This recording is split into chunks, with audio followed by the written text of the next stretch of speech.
খুব কমন একটা প্রবলেম, সেটা হচ্ছে সঞ্চয় না করা। সঞ্চয় করতে পারছেন না।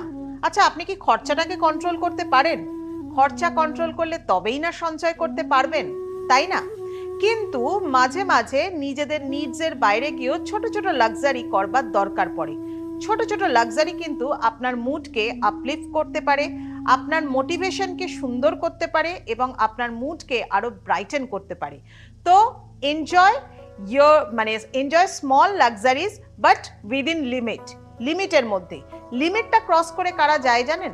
যাদের পশ্চিম দিকে কিচেন রয়েছে, যারা পশ্চিম দিকে ফেস করে রান্না করে, এবং যাদের দক্ষিণ পূর্ব দিকে বাড়িতে ওয়াটার ট্যাঙ্ক রয়েছে।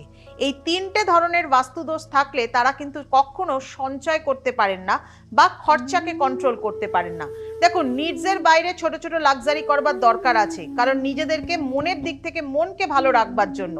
ধরুন, আপনি সারা মাসের মধ্যে একটা স্পা নিচ্ছেন, কি একটা ম্যাসাজ সেশন নিচ্ছেন, বা একটা ছোট্ট একটা জুয়েলারি কিনেছেন, বা হয়তো একটা ফ্যান্সি কফি খেতে গেছেন। That is your small luxury, but within limit.